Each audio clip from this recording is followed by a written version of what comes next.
আপনার জীবনের প্রথম গোসল আপনি করেননি। আপনি কি জানেন মানুষের বুক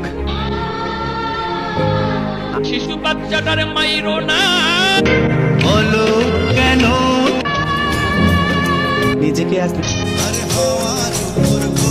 চালাক হলেই মানুষ হওয়া যায় না, চালাক তো শিয়ালও হয়।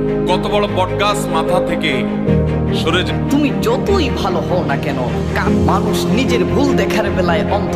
তুমি এমন জীবন গঠন করিও না। সবচেয়ে বড় চাকরি হচ্ছে নামাজ, যার বেতন সারা জীবন আমার কইরা গেলাম। যে মানুষ অন্য মানুষের ভালো দেখতে পারে না, মহাজাগতিক নতুন এক ঘটনার সাক্ষী হতে চলছে পৃথিবী।